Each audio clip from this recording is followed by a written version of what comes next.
Cross-Disciplinary Approach towards solving the global energy crisis. Please welcome me.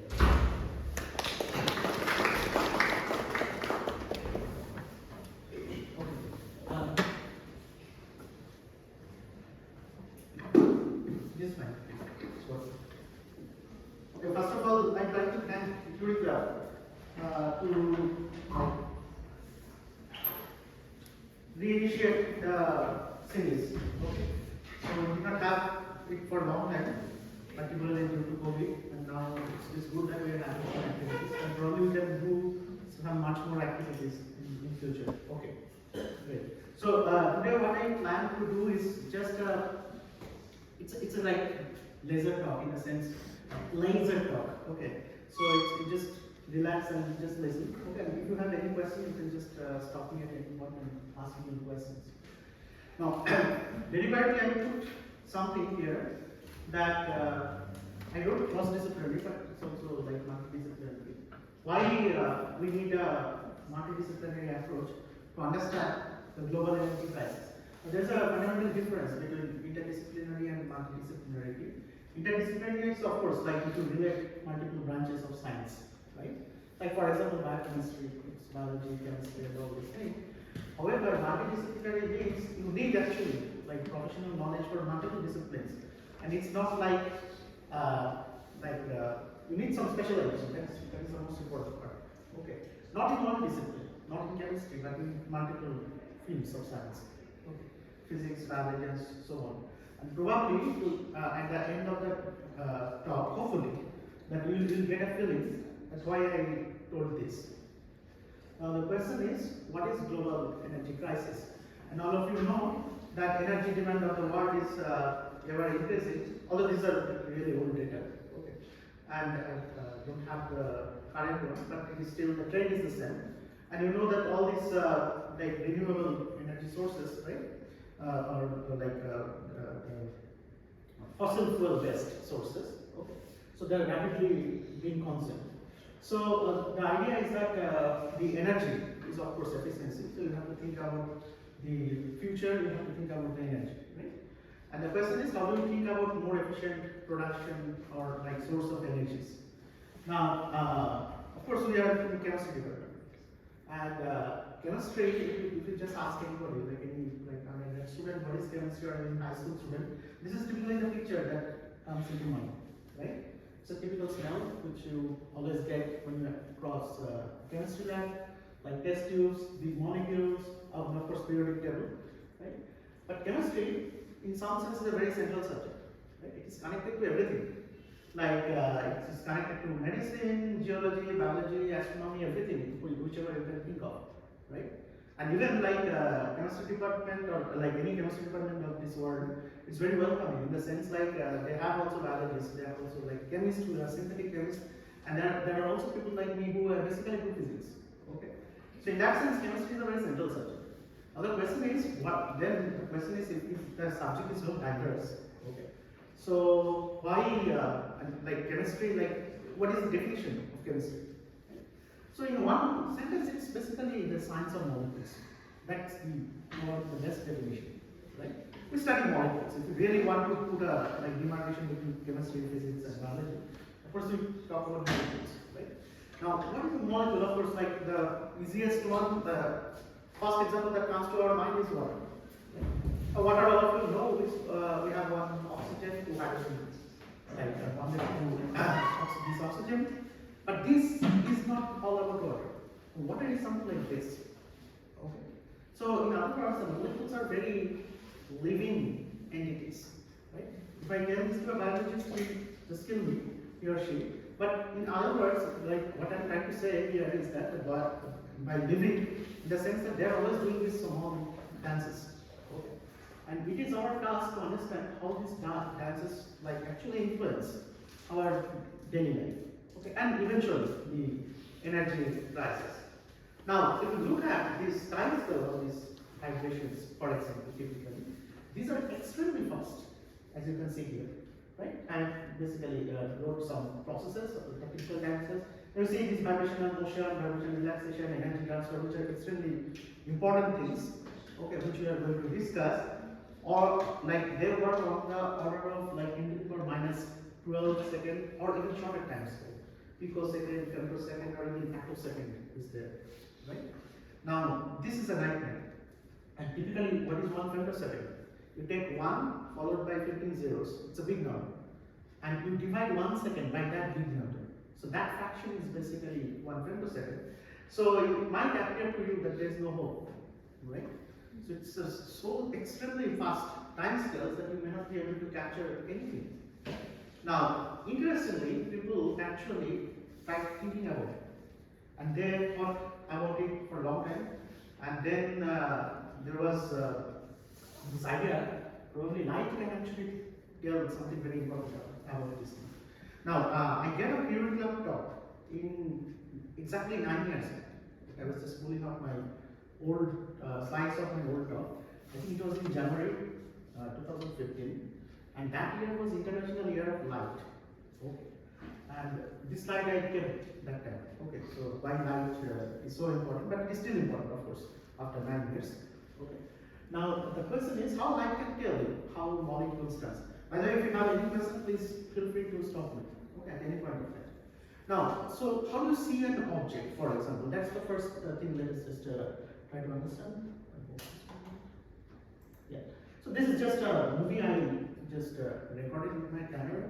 So a fan is just like it's a fan in my home, right? So how do you see it? Basically what is happening here is that some light is falling on the fan, and you are just looking at it, right? The problem is that these fan blades are very fast, right? And that's why I see a blurred image, because I cannot, the eye is not like able to resolve each snapshot of this. Now, if you think about this snapshot, how do you capture a snapshot? One quickest thing will be, okay, fine, you create a camera, of course, and you know all these things like lens and aperture and everything. You can put a shutter here. So you will allow light only for a shorter duration of time, so that you can see it better. Okay. Now that's exactly what I did here. Instead of like this shutter speed, I just chose a very small shutter speed, 1/32, and I can see something like it's appearing like that. Okay. So that's one of the things, and if I just increase the shutter speed on my 1/62, I can clearly now visualize it. Okay, that's how we do it. Now this idea is not actually today's idea. This was like thought about a long time back by an engineer, and this is a fantastic. There is a fantastic story. There was this engineer, Edward Muybridge, in San Francisco Bay Area, and Muybridge was a technician, engineer. And the mayor of San Francisco, he was very fond of horse racing. And he asked Muybridge an interesting question. He asked, can you make sure that whenever a horse runs on a track, all the four legs are in air at least one instance of time, or it is something like that, at least one leg should touch the ground. Okay. So what Muybridge did actually along the running track, he put cameras. Okay. And he did a lot of this trial and error, because you have to calculate the speed of the horse, right? And when exactly the horse has to go in front of the second camera, then only the second camera should turn on, something like that. And this was, as you can see, 1872. Okay. So after several trial and errors, so Muybridge could do actually, these are basically synchronized cameras. So one will turn on, after some time the second will turn on if you know the horse speed, right? And the distance you can calculate that. And then the third one. So he did all these things, and he could figure out that yes, actually there are some instances like here, where all the four legs are in the air. Okay. And he presented this beautiful thing in front of the mayor of San Francisco, and he put all these films together, and he created this beautiful movie. Okay. And if you probably like this Hollywood, one of the movie companies, motion pictures, they still use this thing. Okay, when they whenever you see a movie for motion pictures, you still see this beautiful videos. This is one of the earliest example of the videos. Okay. Now the problem is that what is the shutter speed I was showing, like 1/100 maximum, like if you can make it very fast, you can go 1/1000 second. 1/1000 is 10 to the power -3, right? And my dream is to see some motion which is 10 to the power -15. We're way off. All of this is fantastic, right? So people thought about it, of course, and they came up with a second thought. Okay, again, I'm just showing the same picture, and I told you about what does happen when we attack the shadow space. Now, when I think about it, what I'm doing actually, light is falling, right? And on the object that is reaching my eye, and I'm basically blocking either my eye or the camera sensor, and I'm actually blocking the light, how fast I can block. Now, as I just said, that this fast mechanical shutter cannot go beyond 1 millisecond, something like that, right? So the way out is, so basically what you are doing, think about it, like light is falling and it's coming, and you are basically squeezing the information in time. Like I need light is of course continuously coming, but I need only small information, right? Otherwise this thing will move by that time and I'll see a blurred image. So another way to think about it, instead of light shining continuously, I can send light in burst, like pulse light. Then actually I do not need a shutter. But this pulse light, if I can make an arrangement which the duration of the light is very small, okay, probably I can get a better image. So exactly that's what I'm showing you here. So like I can, instead of like continuous light, you can think of like light on, light is going, something like that, you're observing something, but instead of that I can just create pulse light. Right? Now this is exactly what I did.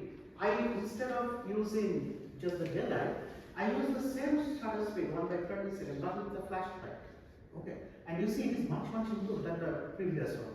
Because typically camera flashes which we have, I have a Nikon 7000. It typically has probably flash duration of few hundreds of microseconds.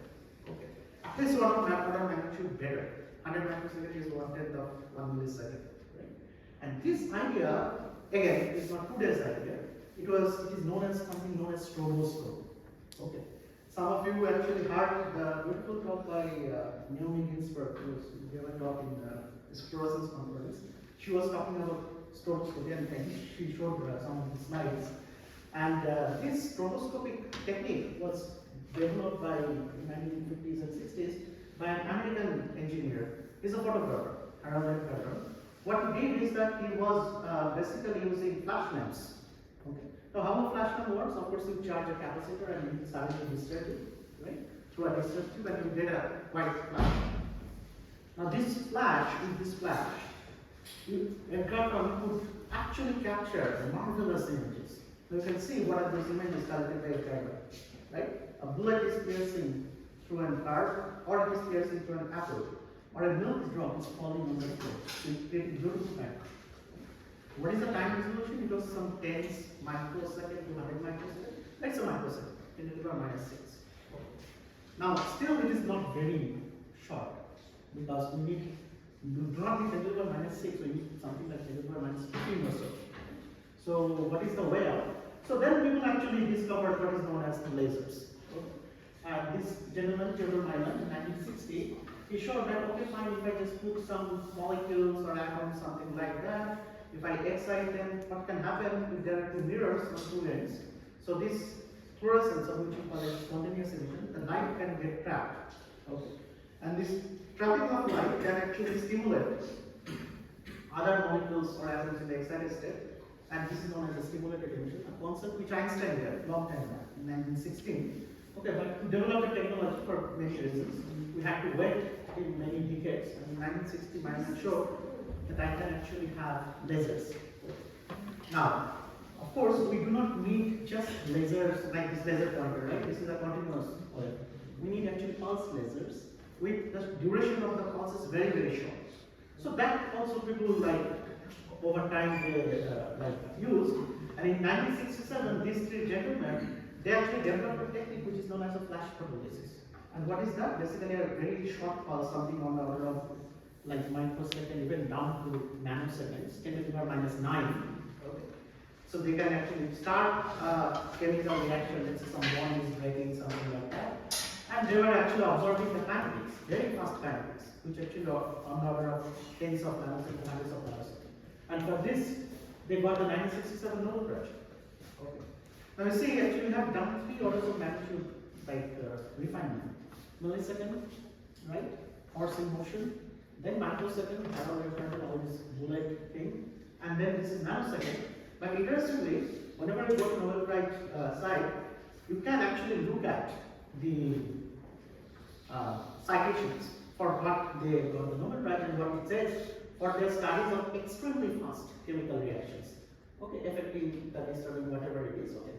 One of the Nobel laureates, if I remember correctly, Manfred Eigen, he actually described this as mankind's race against time. Okay. So it is our duty that how can I break this time resolution, get better and better time resolution. So actually this is his Nobel lecture. Probably if I'm correct, the title of the Nobel lecture is something like that, Race Against Time. But still this is nanosecond, right?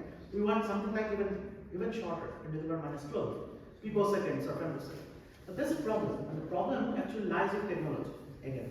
Now technology and science, they go hand in hand, always. Okay. And the problem was that the way these nanosecond lasers work is that you have a light, and then you have some kind of shutter that is on and off, something like that. So you get shorter and shorter pulses, right? But that doesn't work. Why? Because electronics, cannot go beyond nanosecond. Okay. So you have to somehow overcome this barrier, which is fundamental to electronics. So I cannot have an electronic shutter, something like that. Electronic shutter can give me minimum nanosecond pulse, but nothing shorter than that. So the idea people came up with is very different. Okay, very, very different. They said that, okay, fine, I cannot actually have electronics, so use the property of light to generate a very short pulse. And what they mean by that? Think about it. Like if I have just this light, room light, right? It is a white light. Now the white light means there are many colors are coming, right? Red, green, blue, everything is coming. But the problem is that the red frequency and the green frequency, all these colors, they are actually of random phases. Meaning when their oscillations are maximum, let's say for this color, otherwise it's not matching up, right? So this is like always like destructive interference. Like there are fluctuations, and if you just put a light meter, the intensity will be like this. That's actually, right? So sometimes some colors are constantly interfering, some colors are disturbing, something like that. Now, if I make a technique, which is actually a complicated technique, where all these colors actually come at a particular time, okay, all their oscillations are actually in phase. So what I will have is that in a very short period of time, I will have a very good constructive interference, something like that. This is actually basically locking the phases of the light. It's called mode locking. Let's not go into the details. Using light, actually, people say that I can actually create a short light pulse just by pressing the electrons. Now, so that basically gave rise to all these short things: picosecond, then femtosecond, and even attosecond. And as you can see here, I've already told you. Like about one Nobel Prize work, okay, this is another Nobel Prize work, 1999, Anomalous, okay. He got the chemistry Nobel Prize for the development of what is known as femtosecond spectroscopy, 10⁻⁻50. Okay. So, like Manfred Eigen, Norrish and Porter, they got Nobel Prize for nanosecond mostly, microsecond to nanosecond. Zuel got Nobel Prize for picosecond to femtosecond time scale. And there are many things which like I have written here. The only thing is that in his Nobel lecture, Zuel said that he said over the many millennia, humankind has thought to explore the phenomena on an ever shorter time scale. Exactly what I was telling, right? And he said that in this race against time, okay, femtosecond resolution is the ultimate achievement for studies of fundamental dynamics. He says it is ultimate because one vibrations are having femtosecond time scale. However, you can have faster time scale. For example, electron dynamics is even faster. And that's why you have attosecond pulses. Okay. Now, I'll just give you one example of spectroscopy. Okay. So what you do here is a very, very simple way I'm just describing it. I have a pulse of light, let's say. And this pulse comes and it just excites a molecule or atom, whatever. Okay, it can be a bunch of molecules. And then after some time, another pulse comes, it can re-excite the molecule, it can do a stimulated reaction, whatever it is. So you'll see some growth or decay of the signal. Why? Because let's say if I just excite the molecule, and immediately if the growth pulse comes, I will find most of the molecules probably in the excited state. But if I come much later, right, I will see those molecules which are excited by pump, they are already relaxed to the ground state. So if I just vary the delay between this pump and the probe, right, I can actually get a very interesting thing. But this giving delay is not a problem. because Michelson interferometer, maxillary interferometer, just changing the path length, you can give very accurate delays. Okay. So giving delay was not a problem. Only problem was the short pulses. Okay, because you have to initiate the process in a very, very fast process. Now I have one thing, again, where I started with, I told that I wanted to see some kind of vibrations like this, and all of you know from your basic quantum mechanics course that of course molecular vibrations has to be something like anharmonic. If it is not anharmonic, then bonds will never break, right? So chemistry will never happen. So it has to be anharmonic. Now I'll just give you one example, which I show, some of you have seen it many times. This is taken from Amazeal's work. Okay, it's one of the Nobel Prize winning work. So what he did, he took something, sodium iodide. It's just common salt, sodium chloride, it's sodium iodide. The reason is sodium iodide you can easily vaporize. Sodium chloride you cannot easily vaporize. So that's the only business. And sodium iodide, if you excite in an excited state, what will happen? So they have some kind of potential energy surfaces. Let's not talk about the details. What will happen if you excite the sodium iodide? It will vibrate. Right? Some molecules or some fraction of the molecules, they can vibrate too much that they break apart. Sodium and iodine. Okay. Now, a probe pulse comes after some time and it just excites these sodium atoms. A sodium atom, if you excite, what you will get? You will get basically the fluorescence from sodium. This you have seen. Sodium lamps, right? The yellow color, there's a particular color. So what is the experiment? I'll excite some sodium iodide. Okay. They'll go in the excited state. They'll vibrate, and some fraction of the molecules they will just be broken. Okay. Other fractions they will come back, and again they will vibrate. The next cycle, some fraction will again be broken, something like that. Okay. But I'm probing what is the yield of the sodium. Okay, because the probe pulse is very specific to excite the photoproduct. It will not excite sodium ion. It will only excite the sodium. So this is actually a schematic, something like that, and then I'm varying the delay between the pump and the probe. And suppose some molecules are in the ground state initially, I shine light, and then molecules are excited, right? And then they are doing vibration, but then some fraction is already late, as I told you, right? And if the probe comes light at that time, what will happen? The sodium will excite, and I'll do that fluorescence, right? So if I see this fluorescence as a function of time, what I will see oscillatory signal. Why?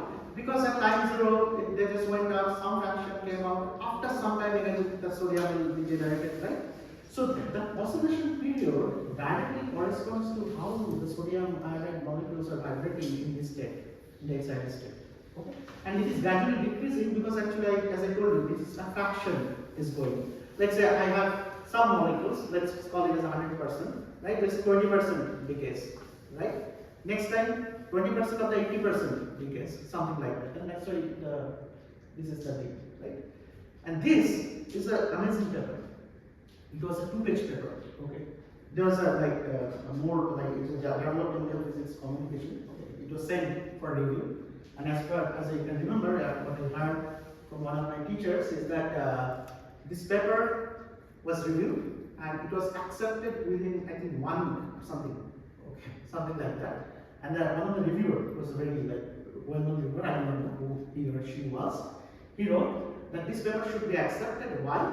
Because for the first time, the authors showed us how chemical bonds vibrate. They made us visualize, to see actually how chemical bonds vibrate. Okay, so that was the amazing part. But as I just told you, femtosecond is not only the limit, there is also attosecond physics. Okay, and this year, actually last year, Attosecond physics got the Nobel Prize. And this guy, this slide, by the way, I made long time back. In 2000, this particular slide, okay, I think 2010 I made. And that time Attosecond was just blooming. And I was expecting like Paul Broca would get a Nobel Prize, but you know, like there are politics of course. Okay. But Paul Broca and Ferenc was mainly they developed this Attosecond metrology. But there's an interesting experiment they did. It's a very complicated experiment on a very simple thing. Right? Now, I don't know how many of you know, like when you have this hydrogen molecule forming, right? The question was, what is chemical bond? In 1925, like Schrodinger, Heisenberg, they actually formulated quantum mechanics. And sooner, people were trying to understand what is the electronic structure of molecules. Those are electronic structure of atoms, right? Hydrogen atom, spectra, everything. So how chemical bond forms? That was a big good question. And then you probably have studied this in Heitler-Neumann approach, right? So you take the wave functions, you add them, and then you talk about exchange, all these exchange forces. Okay. Question was, what is this exchange actually? Now, Linus Pauling actually gave us a visual thing. He said that the exchange is something like the electron is like on this atom versus on this atom, something like that. It's a superposition, like that. Okay. Now, even if you think about hydrogen H2, a simpler thing is H2 plus, hydrogen molecule. Why? Because it's a one electron system. Although it's a molecule. Okay. It's a molecule with one electron. Now, long time back when people did quantum mechanics, they knew that this chemical bond is forming not because of Coulomb interaction, but there is something, a very complicated mathematical thing is called exchange integral. Okay. Now, what these guys did, they did actually opposite experiment. This is Paul Crocombe's one of the experiments. They took actually D2 plus. Okay. Instead of H2 plus, for some technical reason, they just took D2 plus. That's all. And then they were not actually forming D2 plus, but they were actually dissociating D2 plus. So when you dissociate D2 plus, what is happening, as you can see here, depending on some alignment of the molecules, electron cloud actually they showed they did some scattering measurements also on attosecond time scale, and they showed basically the electron is either sits on this atom or this atom. So what does it mean? So when you are actually dissociating D2 plus or H2 plus, at some point it will come, right? Whose electron is it? So the electron will go here, it will go here, it will go here. Finally, it will just go to one of the atoms. So you get basically D, which is the atom, plus D plus, which is deuterium ion. Okay. But the interesting thing is that it is basically showing how the exchange happens. That people talked about in 1927. Several decades later, 2007, they showed, this is science paper published in Science, that this fundamental thing it is now visualized because now we have the technology. Attosecond process. Okay. Fine. Now, I actually planned to talk about something else that I'll just quickly do it. So, if you have an atom and molecules in most of the chemistry happens in liquids, you know that, right? And in liquids, what is happening? One atom and one molecule actually sees slightly different local environment, and that gives rise to a broad line shape. You have probably experienced it, right? In your practical, like visible spectroscopy. Atomic lines, when you read books, right? Hydrogen atom, Langman series, Balmer series, all these sharp lines. But molecular spectroscopy always is a broad thing. So why this broad thing comes? The broad thing comes because you have many transitions, something like that. Okay, some molecule is absorbed in the blue air, some molecule is absorbed in the green, some in red. So you can actually imagine it's something like the cars going on different tracks. There's a fast track, there's a slower track, something like that. Okay. Now, the problem here is that this thing, like if you use a very short pulse, okay, since I told you it is due to superposition principle, if you want a very good time resolution, you actually have a very bad frequency resolution. Why? Because you are exciting everywhere. It's a lot of light actually, you get it by superposition. Then if you want to know, I will only excite one molecule or bunch of molecules that absorb the blue edge, but then you lose your time resolution. Right? So this is something known as Fourier transform. Let's not go into detail. So what I'm trying to say is that if you want a short pulse, you have to make a superposition of many different colors. Right? Many different colors means now it will be very good time resolution wise, but frequency resolution is gone actually because you are exciting everywhere. Okay. And not only that, the problem here is something like, let me just explain this thing, is that some molecule is exciting in red, some molecule is exciting in blue. Okay. So that is partly basically solved by many people who showed that, okay, fine, you can think about a very interesting thing which is known as the echo experiment. So you have had this term NMR echo. Okay. So they did a experiment in light which is known as a photoning. What is photoning? Think about it. Like what I said is that there's a fast moving car, there is a slow moving car. It's just the same thing. It's basically the rabbit and turtle race. Okay. So when this guy fires, the rabbit of course goes fast and the turtle goes very slowly. But what echo experiment they do, after some time, you just tell both of them come back. Now if they come back, If they have different state, doesn't matter. If they come back with the same state, they will again be back at the same time. Okay. And that exactly is what is photo-repo, but of course I have to tell you many things exactly how it works. Okay. So in other words, what you see here, it's something like if you excite a blue molecule, they will only be emitted as blue. If it is red, it is only emitted as red. You can get something like a two-dimensional map of the echo. Now things are not very like life is not very simple in the sense like what I said is that I made some complicated spectroscopy, which I did not explain, of course, to you. I just gave some cartoons, what is the meaning of that, but I did not explain to you how it works, of course, because this is beyond the scope of this talk. But what I just want to give you some impression is that how complicated spectroscopy can be. As I just said, there is a red absorbing light, blue absorbing, and green absorbing, something like this, right? So if I take just a invisible spectrum, what I will see, I cannot distinguish between them. But if I get a two-dimensional invisible something like that, I can see the red is emitting only at the red. Wherever they are absorbing, they are emitting there. Okay. But this philosophy, wherever they are absorbing, where they are emitting there, it's not also correct. Why? Because you know that when I'm like running on a track, I can also change track. So the molecule which was absorbing in the blue can actually absorb red after some time. Okay. And that is known as spectral diffusion. Why spectral diffusion? Wherever I was getting spectroscopy, it is kind of like diffusing to another place. Okay.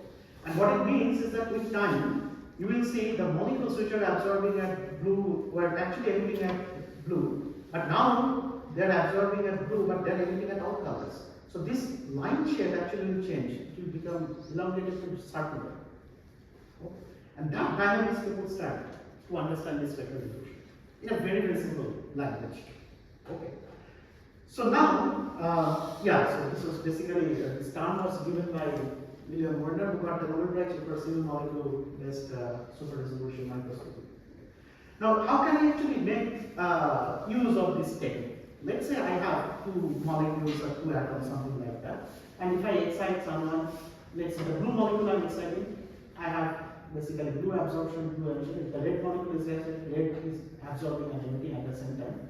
But if the red molecule, the blue molecule transfers its energy to the red molecule, then what will happen? It is absorbing at blue, as you can see here, but it is emitting at red. I will say a cross-stick in 2D. Okay. Now just remember this line, because we will just tell you something very, very interesting. Okay. So the only thing is that there will be a cross-stick in the sense like the blue is actually now talking to the red. Okay. Now, anybody has any question up to this point? Yes, no? Any question? You can ask me. So, one question but not related to this. Sure. How do we know that electronic things happen in nanosecond time scale? How do we know this? Electronics. Like you mentioned some while back that if I want to take some electronic shuttle, the maximum limit it can reach is This is a very good question. So there is this thing basically if you think about semiconductor or even like motion of electrons inside a material, right? So there is this electron drift velocity calculation, like there will be resistance also. The maximum speed you can reach is sometimes you can get a little bit lower than nanosecond, but it is maximum hundreds of picoseconds. Okay, so there is a limit here because all the electrons are working based on circuits, right? And there is a maximum limiting speed for electrons motion inside a free electrons motion inside a circuit.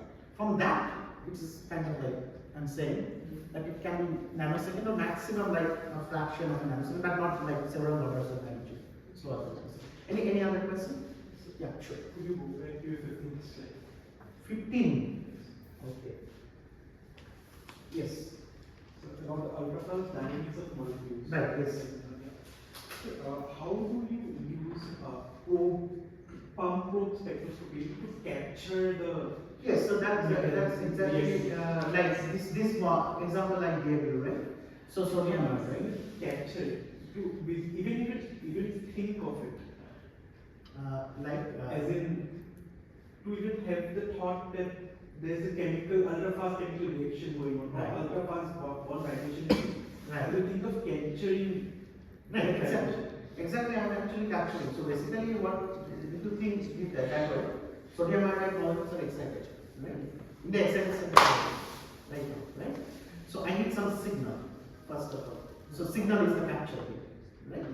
Now, now question is how do I see this thing? This is a very clever thing. Because if I excite it, it was known already. Some fraction of the sodium is always there. So I must have designed it in such a way that my probe will tell only how much sodium is coming out. Okay. Because this probe is only exciting the sodium, dissociated sodium atoms. And I know that this fluorescence comes exactly, it's a very standard D-line fluorescence of sodium. Okay. But without this pump, of course, you will not get any fluorescence because no pump means no dissociation, right? So then I can do a pump probe spectroscopy, and this is just a detector which just detects the fluorescence from the sodium. Okay. But then what I'm doing, I'm just delaying the probe with respect to the pump just by moving the mirrors. That's all. Okay? Change the path. Just changing the path. It's a different at the end of it. Okay. Alright. So let us just proceed. Where we were. Fine. Okay, great. Now, my original title of the slide, title of my talk was Global Energy Crisis. And it started with global energy crisis. We went a little bit detour of telling that how chemistry happens, right? And it is sometimes okay, sometimes it is not okay. It is okay today because I am talking mostly from audience who are from chemistry majors, okay, or maybe like would be majors. Now the question is, okay, fine. We talked about bond vibrations and many other things, right? But let us come back and try to understand what is basically the global energy crisis. If you look at how nature is solving this problem, everything is driven by sunlight, right? And there is a beautiful process which all of you know, which is called photosynthesis. Right? The photosynthesis is very robust and very efficient. If it was not robust, none of us would have started. Right? Now, while you know that green plants as well as some bacteria, they actually absorb light and then they do a lot of things like they harvest sunlight, they produce oxygen as a byproduct, okay, all these things. Now, inside cell, you know that plant cells, there is something called chloroplast. Right? Either you take chloroplast or some bacteria, there are some pigment molecules, chlorophylls, right? But these chlorophylls do not come in like these chlorophylls are always kind of aggregates, we'll show it in a minute. But people actually were thinking about something, some of these bacteria, okay, they are called sulfur bacteria, you probably have this green sulfur bacteria, the photosynthetic bacteria, right? This is one of the picture in one of the national park in US, it's called Yellowstone National Park. Now see here, the Yellowstone National Park is a very dark yellow color. Okay. So of course photosynthesis is very diverse, not everybody produces oxygen. Right? What these guys do, Yellowstone National Park, they have many volcanic rafts inside it. Okay. And volcanic raft will have this H2S emitting. So due to like million years of evolution, what these bacteria did, they actually made use of using this H2S instead of H2O, and as a result, they do not produce oxygen, they produce sulfur. But this sulfur gets deposited in the water they live in, and then the problem here is this colloidal sulfur. Okay, the light that falls, okay, will be maximally absorbed or scattered. It is lost. And the question people are asking for a long time, even if you go several meters deep of these water bodies, you see there are living bacteria. And if you just put a photon meter there, you will see it's basically one photon part, it's a very low photon count, it's almost dark. The question is how does bacteria survive? If we know this thing, then we exactly solve the global energy crisis. Okay, that's so efficient, remarkable efficient, right? Now, these pigments actually are wrapped in something known as pigment floating complex. So basically, it's not only one chlorophyll molecule, there's many chlorophyll molecules together. Now let us understand what people did. There was one experiment where they showed this same thing, this 2D spectroscopy, what I was telling you. There is something called cross-peak, and cross-peak means actually one chlorophyll molecule is giving its energy to the other, as I just told you, right? And they showed these cross-peaks actually, they come and oscillate forever. And from that, they said these plants, not even plants, even this bacteria, they are actually using quantum mechanics in a very way. Okay. And that was very radical, game-changing thought. How bacteria is using quantum mechanics. Now this is not only energy transfer field. In other fields also people are talking about something like quantum biology. If you go to Shukla Lake now, okay, you will see migratory birds, right? Now the question is how these migratory birds come and go exactly, right? So the idea is that they have all these magnetic nanoparticles in their brain which align with the Earth's magnetic field, okay? And there are some quantum interference that they use to basically track. And people have, by the way, done experiments on that. They have put some unfortunate poor birds in a cage and applied magnetic field so that they go here and there. Okay, and they proved it actually. There is something going on. Okay. So it is not limited to in this field, but there is a new field which is coming up. Of course, it has come already. It's called quantum biology. What exactly is what I am telling you? Okay, in a very simple language. Suppose I put some energy in one of these things, and I have many chlorophyll molecules. My goal is to go transfer this energy from this pigment to this pigment. So what I can go like this. At one time it is going to one pigment, another pigment, something. It's called hopping mechanism. Right? Very simple. Problem is that if one of these chlorophyll molecules is a bad guy, okay, so what will happen if it gets the energy? It will just dissipate in the thing. Right? It's something like that. I gave you a chocolate, okay, and I asked you to pass to the last guy, and one of you actually consumed it. Okay. So what will happen? Okay, how can I actually get rid of this? Getting rid of this is something like I can form something known as excitons. Just like molecular atomic orbitals from molecular orbitals. Similarly, molecules can also talk to each other and form an orbital. What it means is that if I put some energy, they will now be equally shared by all of them. So even if there is a bad guy, I don't care. So energy transfer happens like this. You have actually exciton overlap. So at any instant of time, it is actually delocalized over several pigments. And it is something like this. It is always like this. At any point, as you can see, you are basically exchanging energy back and forth, but you are basically transferring the energy, something like that. So an analogy again to explain that. Suppose a man is going, okay, and then there is a manhole, so it can drop. However, if he just stretches his legs, it can overturn, right? So that is just very simple idea. That is one thing. And the second thing is that it's just pendulum analogy. Like when I transfer energy, it's not like one direction. It goes again, comes back, goes, comes back, and that way it just goes. Okay. Like coupled pendulum once you oscillate it. So together these two actually constitutes basically the energy transfer in this vacuum. That is remarkable. Question is, can I actually get these lessons, okay, which are of course complicated because functioning of nature is very complicated. Can I actually use it in lab and make something very interesting? So this is the scheme of photosynthesis. As I just told you, there is some molecular complex which is known as antenna. They transfer it to reaction center. So people thought about it. Like, can I actually use some molecules to use like mimic it? Okay. Now this is some example from our lab. Okay. What we did is that we could actually take some chlorophyll molecules, put it together, make some very nice structures. Okay, rod shape or circular shape, and they show very different things. But the question is, this is known as actually biomimicking approach. Sometimes it is called bio-inspired approach. So you know like how biology works. Biology works in terms of chlorophylls, okay, but it's not chlorophylls, it's aggregates of chlorophylls. So you make your own aggregate. Of course, in nature, you do not see astronite, but you can actually in test tube you can make those things. But it's not like that you have to follow how nature works. You can have your own idea, right? And that is known as the engineering approach. Right? What is engineering approach? I don't care how nature works, but I will just have a light absorber that will just create electricity. And what is it? It's basically how photovoltaics work. Right? Light will fall, I will create electron and hole pairs. Okay? But before they recombine, I will make sure that the electron I'll store somewhere, hole I'll store somewhere, and I'll just create a battery basically. Right? Now this actually started in 1960s. Like you can see all these panels in like spacecraft, those are actually solar cells. This is, by the way, the picture of Chandrayaan 1 or 2. Okay. So this panel is basically the silicon panel. Now there are very interesting stories actually. So 1960s there was a space race, you know that, right? Russia sent the Sputnik to space, and then US was thinking, oh, NASA people were thinking, oh, they have like beaten us, right? So they invested a lot of money in space industry. And what happened is that this spacecraft thing, like the silicon, you need a very, very pure, ultra pure quality silicon. Okay.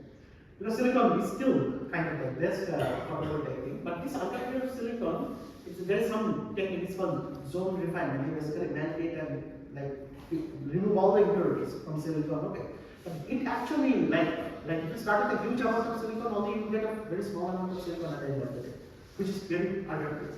Okay, what do you do with the rest of the silicon? That's an interesting question. Okay, so 1960s they started it, and by 1980s or so, okay, 1970s, 75, 80, all this NASA area, like in California area, okay, they actually found we have surplus of silicon. Okay, and then they said that okay, fine, I can use this silicon as microchips, electronics.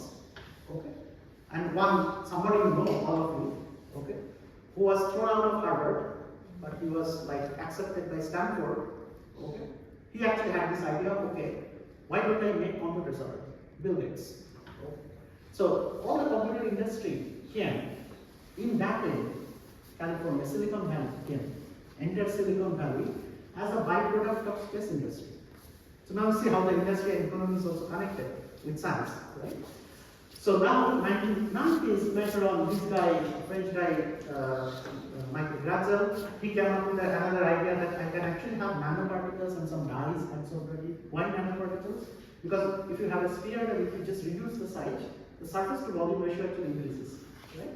And if I go to very smaller dimension, I can actually get huge surface area if I use nanoparticles, and I can absorb many dye molecules which can efficiently absorb sunlight, and I can actually make a solar cell. Okay. And he actually got a prize which is more, like what prize is more than known by this called Millennium Technological Prize. Mike Gratzel was the first recipient of that. And still we have many interesting things like bulk emergence cells, quantum dot solar cells, and quantum dot got the Nobel Prize this year, as you know, right? So there are many. But the problem is that the efficiency wise, it's still, right now it's still a little bit better, like, but it is still much below. Below compared to how nature works, right? Nature is close to 100%. It is still, we have not reached that. Okay. And there are some, like, cool experiments which we did in our lab, like we did some quantum dot synthesize, and this is an example of how the solar cell works. It was like working. Now the question is fine. We are also working on some other materials, like it's called perovskite. Let's not go into the details, but again, you do the same thing. You do a control experiment. You can excite, you get electrons and holes, and then you ask this question: how this electron can go to electron absorbing layer, because we do not want them to recombine, right? You want the electron and the hole to be separated first.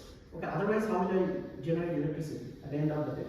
So you have an electron absorbing layer, you have a hole absorbing layer. So we have been doing this for a long time. And this is one of the very interesting things which is like coming up. Like it's a totally different direction to thought about it, which is known as singlet fission. Now what is singlet fission? Now all these things whichever I have been talking to till now, is that I excite a create electron hole pair. So I excite one photon gives rise to one excited molecule maximum, right? Singlet fission actually is very interesting. You excite a molecule, and if it is something like that, the gap between this singlet to singlet is twice the gap of this singlet to triplet. What, as a matter of fact, you can do, you can excite one molecule, but then you can generate two triplets, like two molecules are effectively excited by one photon, right? So effectively, what you are doing is that you are multiplying your carriers, charge carriers, and that's interesting. Okay? That's a totally different thought. Okay. Not just developing molecules, but having something which is very interesting. So you can have some mechanism. And then my students, they actually, like when you want something, a solution, you don't need to think like which molecule will give. Like, for example, like it may not be chlorophyll. Chlorophyll do not show this property that singlet gap is twice the gap of the triplets. But sometimes, like not plants, but other organisms can help you. For example, this crab can help you. Okay, how? Because this crab has some molecule which is known as astaxanthin. It's a carotenoid. It's similar molecule which you see in carrots, and these carotenoids also contain this kind of properties if they are close by, like aggregates of carotenoids. And right now they are actually trying something, a hybrid thing, in the sense like you take a quantum dot and you anchor some of these molecules, okay, to see something very interesting where you can have like this excitron diffusion, all these things. So the point here is that when you have a problem, right, you approach it from different directions. So you think how nature works, okay, I can use a biomimetic chemistry, aggregates of chlorophyll. I do not need to think about aggregates. I will just work on silicon, perovskite, all these particular things, which are pretty inorganic materials. Nature never used it. Okay, but earth is abundant of it, like there are earth abundant elements you can always make it. You can think about very different things also. You can think about similar question that, okay, fine, I will just use this concept that I will create one photon, but I will create multiple electron hole pairs. Okay. So that way you can actually think about many things. And I'll conclude with another thing which is not exactly related to like energy harvesting, but it has something related when people are not thinking about that line, which is known as, if you can actually think about fluorescence from natural organisms. Now what do you mean by that? You have seen jellyfish, right? And jellyfish actually absorb light and they just emit, they glow in dark. Okay. And these three gentlemen got Nobel Prize for the discovery of some proteins which they isolated from jellyfish, which is known as the fluorescent proteins. Some proteins are intrinsically fluorescent.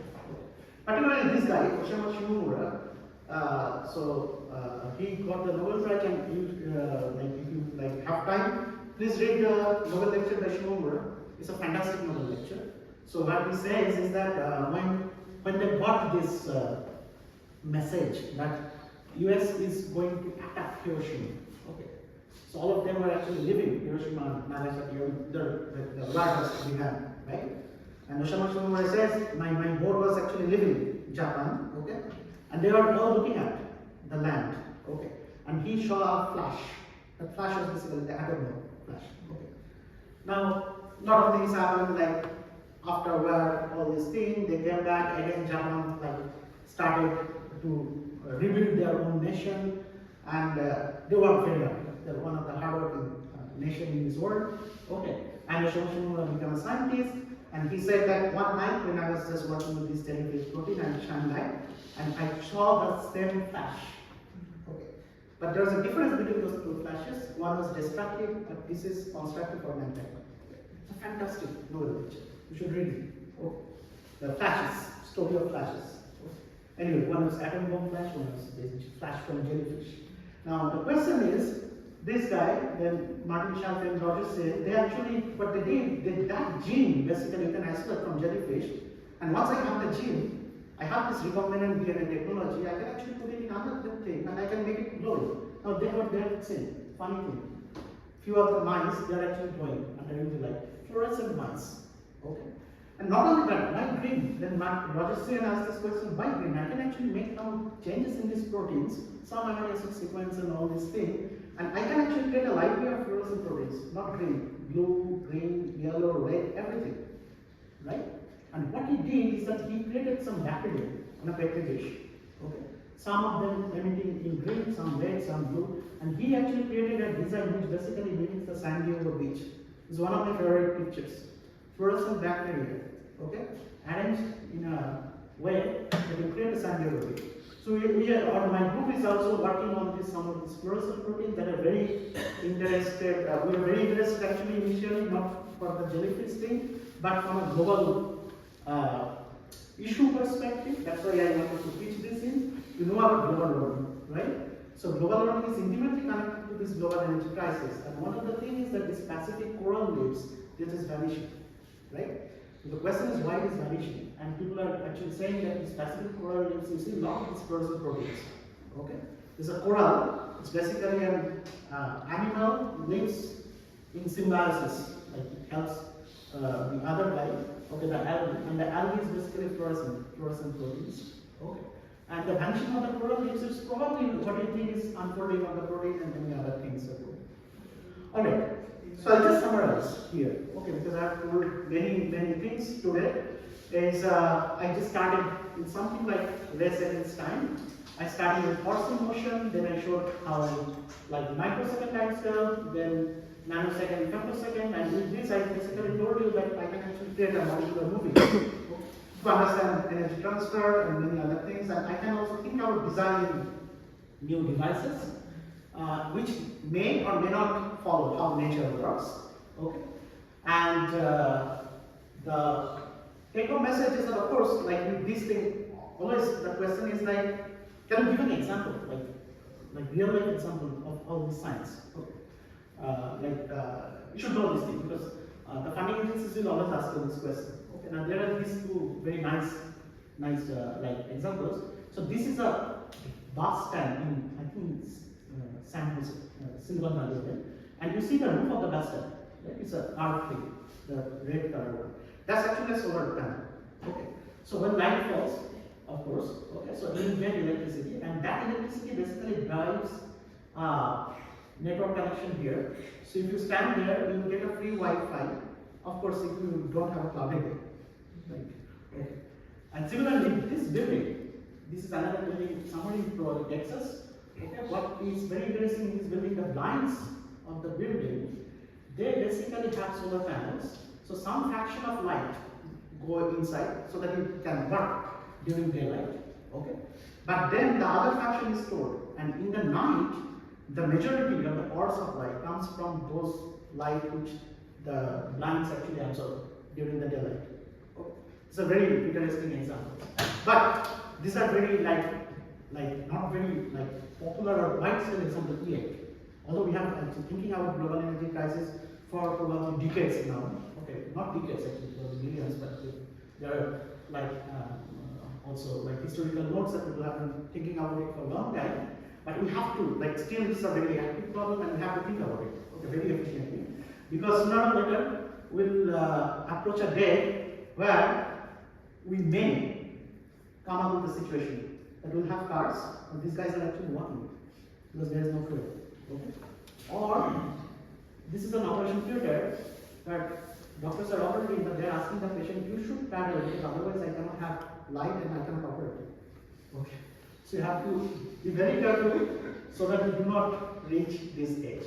Alright, with this I'll just conclude, but before I conclude, I just wanted to tell you, I just talked about this side of my research lab.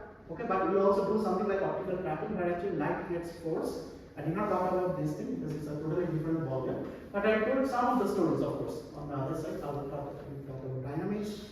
Okay, and we have a very vibrant group.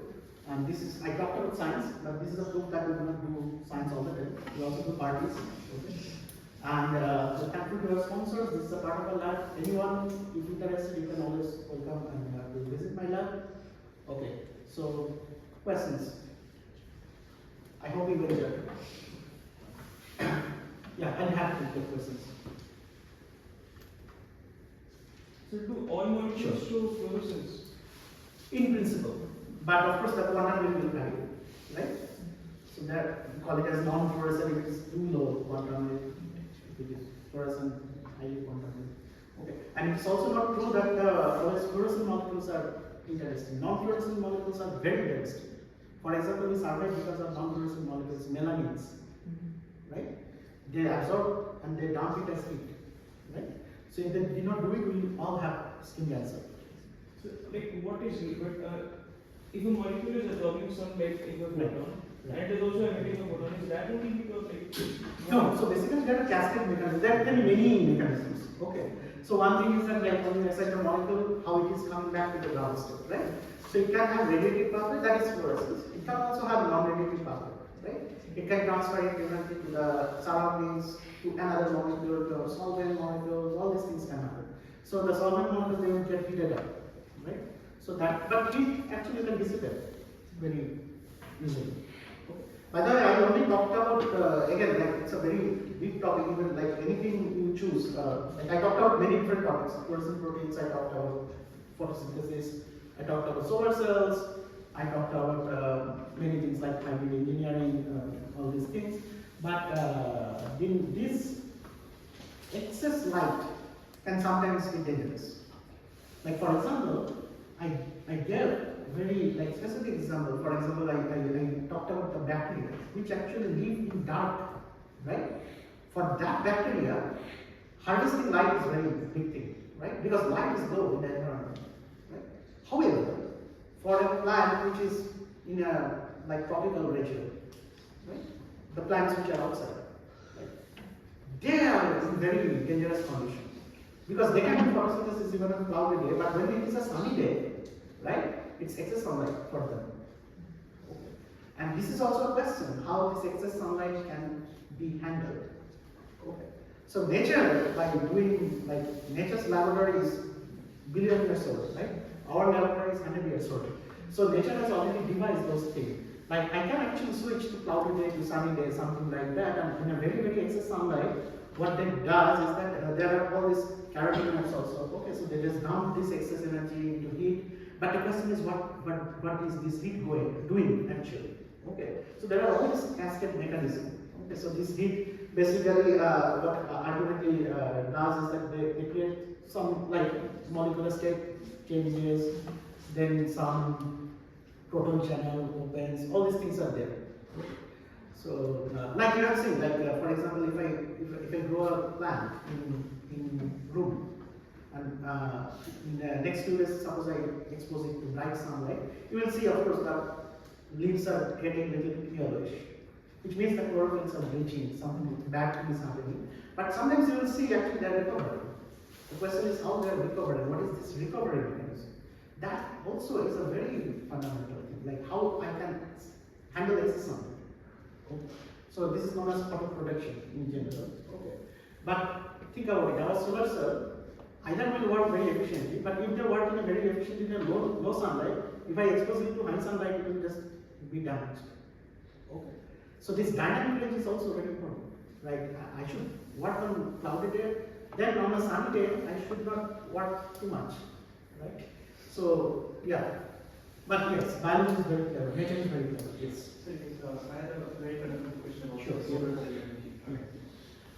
We know that most of the, solar cells are made out of silicon. Yes. Silicon-based material.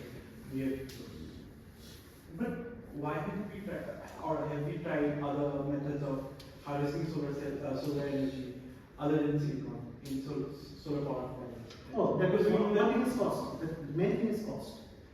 And Main thing is cost. And what exactly does silicon have?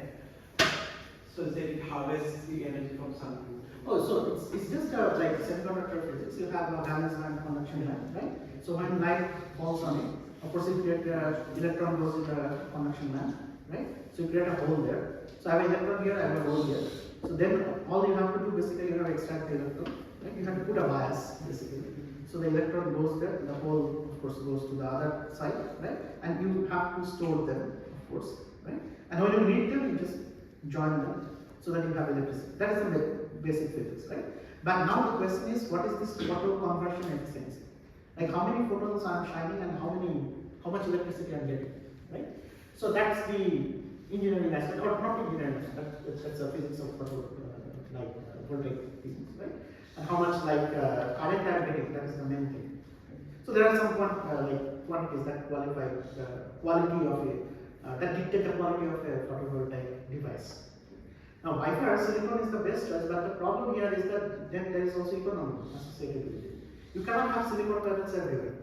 Now, then people figured out that these dye-sensitized solar cells you can have in a very cheap solution, but they also have their problems because the efficiency was very low. But of course, like nowadays people are working on it, they came up with many materials. So I talked about only quantum dots, perovskites. It's not only those, like there are huge other things, like for example, these heterojunction solar cells, okay, where you have some polymer blends. That also people have used, and they have also commercialized it.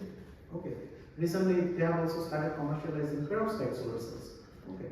So one has slightly advantage over the other. See, it's not only, there are many interesting things. It is not only the efficiency, it's also the stability. Because I want to purchase something, I am buying a laptop, right? It works fantastic, and I invested a lot of money. So what I want is also how long it will go, right? It's lifetime. I do not want to buy another one year, something like that. So in that sense, perovskite industry was suffering from this stability issue. They were very efficient, no doubt about it. Okay, like efficiency was going up very steeply, but people have figured out very recently that yeah, they can actually probably stabilize the perovskite, but still it is not very close to like silicon. Silicon is still kind of the best. Okay, so now again, cost versus all these things comes. So when you talk to industry people, right? Like suppose you talk to someone in the industry, they will ask you about all these questions. They do not care about the efficiency of the scientific part. What is the cost at the end of the day? Because I need to have a buyer to buy it, right? So all these things comes into picture. That's why people actually explore newer materials, yeah, newer strategies also, yeah.